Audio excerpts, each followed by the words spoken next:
이런 거부터 해가지고 함정 카드가 있어. 그 동네 사람만 아는. 근데 난 그걸 몰랐어. 그러면 가는 거예요. 구독과 좋아요, 알람 설정 감사합니다.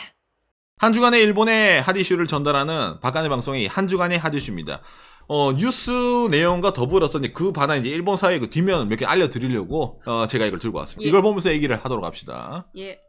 2020년 11월 23일 월요일에 일본 구글 검색 트렌드 랭킹에 올라온 뉴스인데 이게 1등이에요? 한큐 전철. 이 한큐 전철이 뭐냐면은 교토, 오사카, 고베 이쪽을 연결하는 일본의 사철입니다. 뭐 전철 같은 거죠. 그러니까 일본에서 뭐 옛날 국철인 JR이 지금 민영화돼가지고 이것도 뭐 사철, 민간 이거 철도 운영업자라고 하는데 기본적으로는 뭐 JR은 국영의 이미지가 있습니다. 그 JR과 경쟁을 하는 오사카 쪽에서 일반적인 사철입니다. 검색 랭킹 1위에 올라왔는데 이게 왜 올라왔냐면은 한큐 전철과 차량이 충돌, 부상자는 없었다. 사진이 찍혀가지고 뉴스에 올라온 거예요. 일본에서 철도 건널목 사고가 자주 일어납니다. 그리고 일본은 철도 건널목이 무지하게 많은 나라예요. 그래요. 왜 이게 1위에 올랐을까? 이것 때문에 교통이 마비돼서 그렇죠. 한큐 전철이 멈추면은 흔히 말하는 오사카, 고베부터 해가지고 이쪽에 있는 흔히 말하는 사람들 발이 묶입니다. 역에서 기다리고 있다가 기차가 안 오는 거야. 뭔 일이야? 이러면 검색이 들어가잖아요. 앞에서 뭔가 사고가 났네. 뭐가 났네. 이래서 이랬는데. 그래서 오늘은 이제 일본의 이 뉴스에 빗대어서 일본의 철도 건널목에 얽힌 뒷얘기를 여러분들이 알려드리고 들고 왔습니다. 예. 근데 맞아요. 이거는 그 한국이랑 그 많이 다른 점이 있기 때문에. 그렇죠. 일단 이 뉴스에 나온 사고 있잖아요. 이런 사고가 어떤 식으로 나오냐면은 이제 대충 이런 식으로 자주 나옵니다. 차가 있으면은 건널목에 안전바가 있잖아요. 그 사이에 갇혀가지고 사람은 도망치고 있잖아. 차만 놔두고 하는 게 있는 반면에 뭐 여러 가지로 이게 사고가 많아 일본에서. 기본적으로 안에서 멈추면 버튼이 있어요. 그 그렇죠, 빨간 옆에. 버튼 있잖아요. 이거. 푸시해서 전철에 연락해야 돼. 근데 이게 사람이란 게 긴급 상황이 되면은 급해지잖아요. 내가 이거 알아. 근데 아는데 이게 안 되지. 못 나가네. 어머나 세상에. 그럼 이렇게 사고가 자주 일어나곤 합니다. 맞아요. 그래가지고 일본에서도 이것 때문에 동양경제네요. 건널목 사고 실은 전국에서 이틀에 한 번 일어난답니다. 평균적으로 일본에서. 어마어마하지 않습니까? 그렇기 때문에 일본이 뭐 철도 왕국이야. 이래서 철도가 많이 깔린 건 여러분들 알 건데 그만큼 이런 철도 건널목이 어마어마하게 많습니다. 일반적으로 뭐 철도라면은 아니면 그 있잖아. 고가 세워가지고 위에서 철도만 전형적으로 있잖아. 가는 그런 걸 세우면 되는데 일본은 그렇지가 않아요. 워낙 노선도 많고 이러다 보니까 일반적으로 바닥에 있잖아. 깔아가지고 이렇게 건널목을 설치하는 게 상당히 많이 있습니다. 이게 사실은 사회 문제이기도 합니다. 일본에서도. 여기 있잖아요. 2018년도 철도 운행 사고 중 36.5%가 건널목에서 일어나고 있어서 일본 사람도 많이 알고 있다는 거예요. 여기서 인지를 하고 있습니다. 건널목이라는 게 일본 사회를 어찌 보면 총칭하는 거기도 합니다. 왜냐면은 여러분 일본 드라마부터 해가지고 일본 애니메이션 할 때 항상 이런 씬이 나오죠. 텐. 마을 풍경부터 해가지고 이거 막 올라가면서 옆에 이제 장바구니 든 엄마가 이제 집에 가면서 건널목 기다리는 씬이라든지 아니면은 대한민국 사람들이 거의 대부분이 하는 이 씬. 이것 또한 철도 건널목이거든요. 그러네. 맞아, 그렇죠. 맞아. 슬램덩크에 나오는 이 이제 강백호가 있잖아. 소연아 하는 그 장면 있잖아요. 이것도 또한 이 철도 건널목입니다. 일본 사회에서 이 철도 건널목, 일본어는 후미키리라는 표현을 쓰거든요. 이게 상당히 일본 사회에 여러 가지로 영향을 미치고 있습니다. 어찌 보면 낭만적인 이런 시인을 연출하는 건데 아니면 이런 식으로 풍경 찍어가지고 뭐 드라마라든지 있잖아요. 사람들 뭐 살아가는 삶의 풍경을 보여주는 거 그거밖에 더 있어 라고 느끼지 않습니까? 예. 그렇지 않습니다. 이 철도 건널목 뒤에는 일본의 흔히 말하는 철도 회사의 운행 사정, 일본의 교통 사정, 일본의 부동산 사정, 그다음 일본 사람들의 서민들이 이 철도 건널목으로 임해서 흔히 말하는 급이 갈리는 거예요. 일반적인 철도 건널목이 있잖아요. 그건 있어. 그걸 후미키리라고 해. 그런데 걔들도 급이 나눠요. 아카즈노 후미키리. 열리지 않는 건널목이 있습니다. 있습니다. 대충 이런 느낌이 나와요. 아침에 일본 스키. 있어. 여러분 이거 보면 뭐 시위하러 가나요? 로 느낄 수가 있지만은 이게 아까 건널목. 그러니까 아니 내가 분명히 건널목 생각할 때는 이런 걸 생각했어. 여유로웠어. 근데 이건 뭐예요? 라고 느끼지 않습니까? 다 그렇지 않지만 뭔가 어느 동네마다. 일본의 이제 특정 동네마다 열리지 않는 건널목이라는 게 존재를 해가지고 이것 때문에 진짜 난리가 나요. 이게 특히 이제 일본 서민사회에서 많이 느끼는 거죠.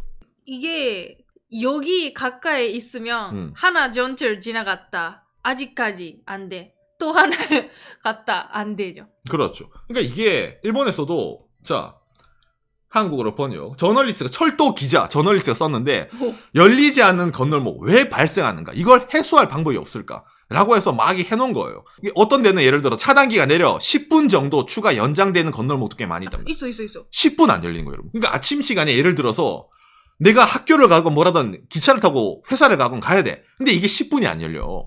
사람 미칠 것 같지 않습니까? 이 타이밍을 놓치면은 지각 확정. 그렇게 되는 거예요.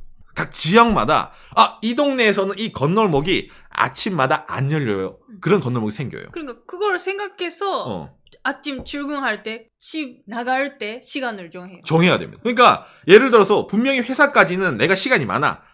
이 열차를 안 타고 다음 열차를 타더라도 회사에는 지각을 안 해. 그런데 이것 때문에 미리 이 시간을 피해가지고 내가 거기 가지 않으면 안 돼요.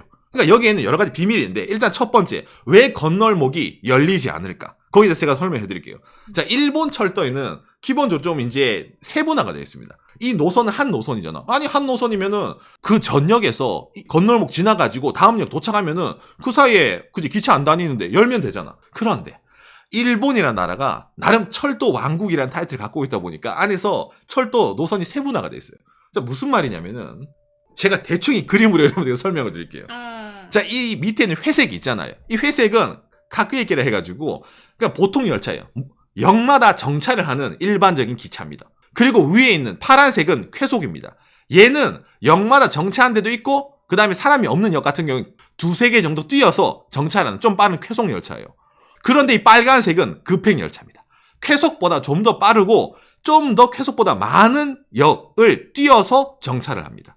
근데 그 급행 위에 특급이 있습니다. 특급은 진짜 큰 역이 아니면은 그냥 달려요. 아침부터 해가지고. 그러니까 대충 4가지가 달리는 거예요. 그러니까 예를 들어서 이 사람들 있잖아요. 왜 기다렸을까? 급행이 쉥 하고 지나갔어. 이제 열릴려나? 그럼 뒤에서 쾌속열차 지나갑니다. 슈앙. 또 다음은 특급열차 지나갑니다. 슈잉. 이제 열리나? 이제 보통열차 이제 지나갑니다. 이제 열리나 보네. 그것뿐만 아니라 반대편에서. 그러니까 한쪽에서도 그렇게 4개 오잖아. 반대편에서 4개 온단 말이야. 그러니까 이거 타이밍 잘못 잡으면은 러시아워 시간대는 양쪽에서 그냥 슝슝슝슝슝 오는 거예요. 그러니까 이런 병목 현상이 일어나고 있습니다. 그러니까 여러분 생각하기에 아니 그럼 뭐 육교를 만들던지 지하도를 뚫어가지고 우회시키면 되잖아라고 느끼잖아요. 그 정도로 안 됩니다. 너무 많아요. 되고 있는 것도 있는데 많으니까 다 그렇게 못합니다. 할 수가 없으니까 시골이라든지. 그러니까 2016년 말 시점에 전국에는 33,700개가 있어요. 건널목이. 33,000개의 건널목 중에 특히 병목 현상이 일어난 게 532개소란 거예요. 병목 현상이 일어나는 것도 이것도 줄여서 이 정도라고 합니다. 이게 일본의 부동산 가격 정하는 데도 나옵니다. 하지만 출근길, 역까지 가는데 우리가 일반적으로 지도 봤을 때 역까지 걸어서 10분이면 가네? 개꿀. 그런데 가운데 이게 있어. 함정카드가 숨어있는 거. 이건 일본 사람은 그러면은 알았어. 그럼 건널목 좀 피해가지고 거리만 신경 안 쓰면 되겠네? 라고 느끼는데 하나 더 있습니다. 여기 많은 사람들이 그림에 서 있는 사람도 있지만은 여러분 자전거 타고 있잖아요. 예. 이게 키포인트입니다. 박간에도 영상 만들었네. 그렇죠. 일본 사람들이. 그렇죠. 박간의 영상. 일본 사람들이 이 자전거를 탈 수밖에 없는 이유가 있죠. 그렇죠, 여러분. 자전거 타고 역에 가면은 역 앞에 주차장이 있어야 되잖아요. 예를 들어 여기 북문이 있고 남문이 있으면은 남북 이쪽에 다 자전거 주차장이 있는 역은 정말 훌륭한 역입니다. 그런데 역마다 있잖아. 우리 역은 하필이면은 남쪽 문, 역 입구 근처에만 자전거 주차장이 있어요. 있어. 그런 역이 많이 있어요. 일본 전국에. 응. 아니면 우리는 북쪽에만 어떻게 주차장이 있어요. 이게 있단 말이야. 그러면은 사람들이 또 생각을 해야지. 내가 역까지 자전거를 타고 가야 되는데 자전거를 주차를 해야지 역 앞에. 안 그러면 철거가 되거든요. 근데 그 주차장을 가려면은 건널목을 건너서 있는 주차장에 내가 되는 거냐? 아니면 건널목을 안 건너고 자전거 주차장에 자전거를 대고 바로 기차를 타고 안락하게 출근 아니면은 등교를 할 수 있느냐? 거기서 또 생각을 해야 되는 거예요. 머리 아프죠. 그러니까 집을 구할 때 있지. 이런 사람들도 우리 집에서 일단 건널목이 있느냐? OX. 나는 자전거를 갖고 있느냐? OX. 자전거 주차장이 어떻게 이 건널목을 건너야 되냐? 건너지 않아야 되냐? 부터 해가지고 엄청나게 테크트리를 짜야 됩니다. 이게 일반적인 거예요. 일본에서는. 철도. 이걸 타고 다니는 사람들 입장에서는. 이걸 생각하는 게 진짜 좋을 것 같아요. 생각이 없이 사버리는 분도 있는데 나중에 후회하시죠. 후회합니다. 그러니까 일본에서 예를 들어 타 지역에 부동산을 산다 아니면 그 지역에 이사를 해서 잘 몰라 그 지역을. 역만 괜찮은 역만 하면 되겠지. 이 역 주변이면. 그런데 이런 거부터 해가지고 또 이런 거부터 해가지고 함정 카드가 있어. 그 동네 사람만 아는. 여기는 아침 되면은 그냥 도떼기 시장이야. 근데 난 그걸 몰랐어. 아니 이거 여유로운데? 그러면 가는 거예요. 박간에 또한 이걸 많이 경험을 해봤어요. 일본에서. 저도 이제 했을 때. 아이치현에 그 거주했었을 때. 그렇죠. 제가 이제 자동차 부품회사 다닐 때 아침에 우리 그 가까운 역 앞에 이게 있어가지고 추미코가 이것 때문에 오상 지각했다. 오상 문이 안 열린다. 그러니까 추미코가 딱 주차장을 계약을 했단 말이야. 예. 자전거 주차장을. 근데 이걸 건너지 않으면은 자전거를 주차할 수 없는 주차장에 계약을 해서 자전거 주차장을. 예. 그래서 추미코는 분명히 자전거 주차장 눈앞에 있어. 근데 그 눈앞 사이에 얘가 있단 말이야. 아침에 보고 있는 거예요. 띵띵띵 이러면서 계속 보고 있는 거야.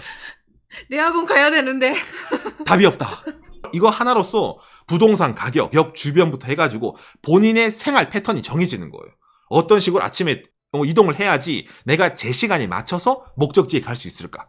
그 다음에 뭐 자전거 되는 거부터 해서 있잖아요. 다 들어가는 거예요. 그러니까 이 건널목이라는 게 일본 사람들, 특히 서민 생활 입장에서는 뗄래야 뗄 수 없는 정말 사회적으로 상당히 중요한 겁니다. 그렇기 때문에 우리가 해외에서 보는 너를 좋아한다고 외치고 싶어 그 느낌에 있던 좀 낭만적인 건널목일 수도 있겠지만은 기본적으로 일본 사람들이 느끼기에는 건널목은 그렇죠. 열리지 않는 건널목이라든지 아니면 어디까지 집에 가는 맨날 이제 들려야 되는 길의 하나라는 거죠. 그렇기 때문에 많은 뭐 특히 이제 일본 서민들의 애환이 서려 있다고 해도 과언이 아닌 게 바로 이 일본의 건널목입니다. 이거는 우선 도쿄 중심부 음. 지하철 타는 사람들은 별로 못 느끼는 부분이죠. 그렇죠. 도쿄 중심부에서 지하철 타는 사람들은 못 느껴요. 예, 이렇지 않으니까. 고층 맨션에서 살고. 근데 좀 외곽 지역으로 가면은 오상이 무슨 말 하는지 알 이런 사람 생깁니다. 예. 말하자 빈부격차 생기는 게. 왜냐면 도심 한가운데 이게 잘 없어요. 일본에서는. 땅 뚫어서 해놓거든 지하철을. 그러니까 이거 보면서 나도 알아요. 그러면 이제 대충 이제 나오는 거죠. 예.